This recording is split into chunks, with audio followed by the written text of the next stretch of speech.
यानी इजराइल पर ईरानी हमले की हर डिटेल के साथ यह भी बताने जा रहे हैं कि अगले 24 से 48 घंटे में आखिर इस जंग का क्या अंजाम होने वाला है। बीती रात 1:15 बजे अरब में महासंग्राम की शुरुआत हो चुकी है। इजराइल पर ईरान के हमलों के बाद विश्व युद्ध छिड़ने की आशंका बढ़ गई है। ईरान ने बीती रात इजराइल पर 331 ड्रोन और मिसाइल हमले किए हैं और इन हमलों का टारगेट इजराइल के एयरबेस और परमाणु संयंत्र थे।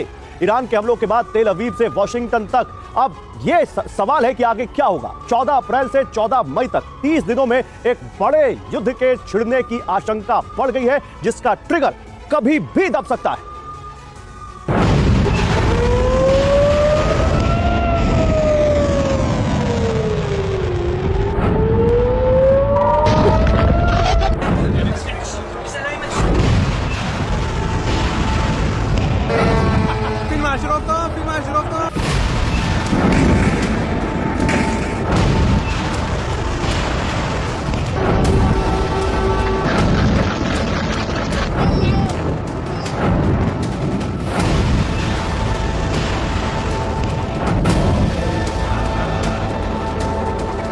ईरान के हमलों का वही खाता है जिसने धरती को परमाणु खतरे के मुहाने पर लाकर खड़ा कर दिया है।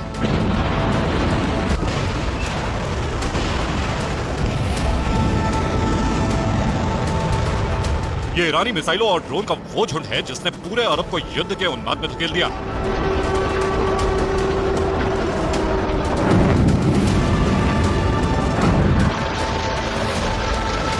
ईरान की मिसाइलें और ड्रोन जैसे ही इजरायली आकाश पर पहुंचे, पूरे इजराइल में हाहाकार मच गया।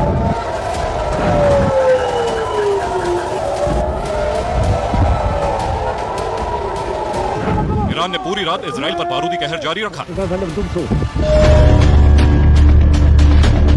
और इजराइल में सायरन गूंजते रहे।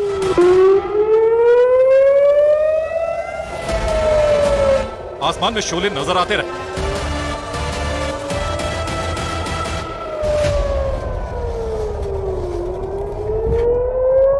जिन हमलों की आशंका सुपर प्राइम टाइम में 9 अप्रैल से जताई जा रही थी, वो हमले 13-14 अप्रैल की दरमियानी रात शुरू हो गए।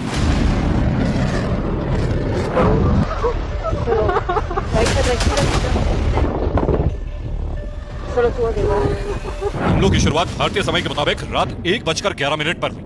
ठीक इसी वक्त ईरान ने तेहरान का एयर स्पेस बंद कर दिया।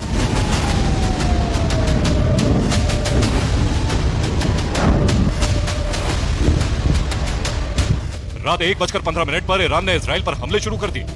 इस ऑपरेशन को नाम दिया गया ऑपरेशन ट्रू प्रॉमिस।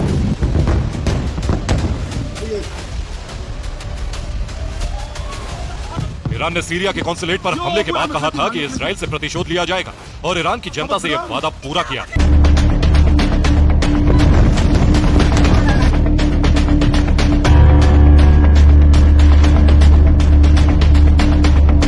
इजराइल पर हमलों की जानकारी सार्वजनिक होते ही तेहरान में जश्न मनाया जाने लगा।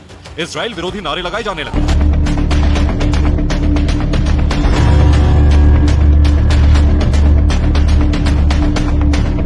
1:15 पर हमलों की शुरुआत हुई और ठीक 7 मिनट बाद ईरान के ड्रोन और मिसाइलें ईरान के एयर स्पेस में देखे।